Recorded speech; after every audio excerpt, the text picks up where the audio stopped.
নমস্কার, বাঙালির পেট পোড়া চ্যানেলে আপনাদের সকলকে জানাই স্বাগত। আমরা অনেকেই জানি কলা গাছের থোড় শরীরের পক্ষে ভীষণ একটি উপকারী খাবার, কারণ এই থোড় খেলে যাদের হাই প্রেশার সেটা কিন্তু অনেকটাই নিয়ন্ত্রণে থাকে। আজ আমি থোড় খুব সহজে অল্প সময়ে মশলা ছাড়া রান্না করে আপনাদের সঙ্গে শেয়ার করছি। আমি থোড় রান্না করার জন্য কিছুটা পরিমাণ থোড় এরকম সরু সরু করে কেটে নিয়েছি। থোড়টা আমি অনেকক্ষণ আগেই কেটেছি, এই জন্য দেখতে কিন্তু একটু কালো কালো হয়ে গেছে। আর আজকের থোড়টা কিন্তু আমি আলু দিয়ে রান্না করব, তার জন্য দুটো আলু আমি এরকম সরু সরু করে কেটে নিয়েছি। এই আলু দিয়ে থোড় রান্না করলে খেতে কিন্তু ভীষণ ভালো হয়, বাচ্চা থেকে বড় সকলেরই কিন্তু খেতে ভীষণ ভালো লাগবে। থোড় আর আলু দুটোই আমি কেটে নিয়ে ধুয়ে পরিষ্কার করে নিয়েছি। এবার এই থোড়ের মধ্যে আমি অল্প করে একটু নুন দিচ্ছি। নুনটা দিয়ে আমি একটু চটকে নেব।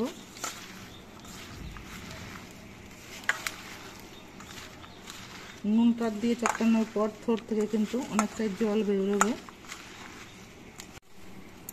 এই থোড় কিন্তু যত সরু করে কাটা হবে তত কিন্তু খেতে বেশি ভালো লাগবে। আমরা অনেকেই হয়তো সরু করে কাটতে পারি না, একটু অসুবিধা হয়, তবে চেষ্টা করবেন একটু সরু সরু করে কাটার জন্য।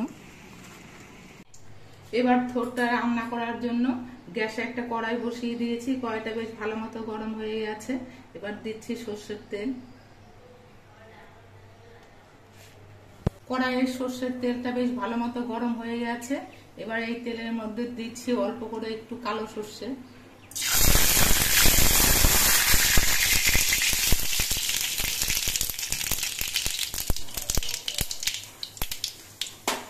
এবার এই সর্ষেটা একটুখানি ভাজা হয়ে যাওয়ার পর এর মধ্যে আলুগুলো দিচ্ছি।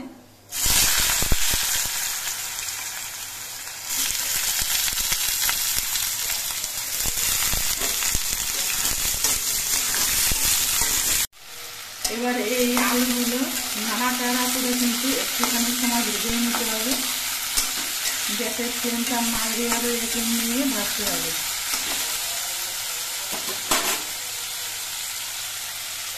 আর এই আলুটা ভাজার সময় এর মধ্যে অল্প করে একটু নুন দিচ্ছি। আমি কড়াইয়ের মধ্যে নুন মাখিয়ে রেখেছি, সেটা খেয়াল রেখে নিয়ে কিন্তু নুনটা দিতে হবে। আলু আর থোড়গুলো যদি একসঙ্গে দিয়ে দেওয়া হতো তাহলে কিন্তু আলুগুলো সেদ্ধ সেদ্ধ হতো, তাতে কিন্তু থোড় ভাজাটা খেতে ভালো লাগতো না।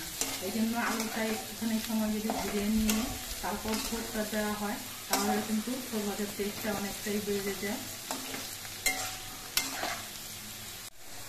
আলুগুলো ভাজা হওয়ার সময় এর মধ্যে দিয়ে দিচ্ছি পরিমাণ মতো হলুদের গুঁড়ো আর কয়েকটা চেরা কাঁচা লঙ্কা।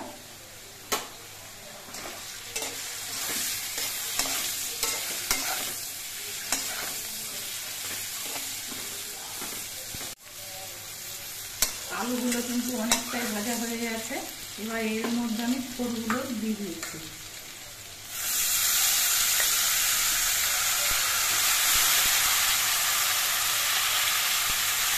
থোড় থেকে যে জলটা বেরিয়েছিল সেই জলটা আমি দিচ্ছি। এর মধ্যে থোড়ের অনেক গুঁড়ো হয়ে গেছে, এই জন্য জলটা ফেলে দেবো না।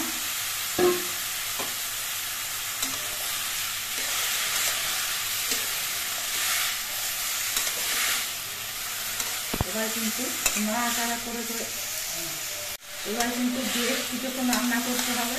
আর মাঝে মাঝে কিন্তু খুন্তি দিয়ে নেড়ে দিতে হবে যাতে নিচে লেগে না যায়। থোড়গুলো বেশ কিছুক্ষণ নাড়াচাড়া করে রান্না করে নেওয়ার পর থোড়গুলো কিন্তু ভাজা ভাজা হয়ে গেছে। থোড়টা ভাজা হয়ে বেশ সুন্দর একটা পাক উঠে এসেছে, এটা কিন্তু বোঝা যাবে যে থোড় ভাজাটা তৈরি হয়ে গেছে। এবার গ্যাসটা অফ করে দিচ্ছি আর থোড় ভাজাটা আমি নামিয়ে নিচ্ছি। এভাবে থোড় ভাজা করলে কিন্তু বন্ধুরা খেতে ভীষণ ভালো হয়।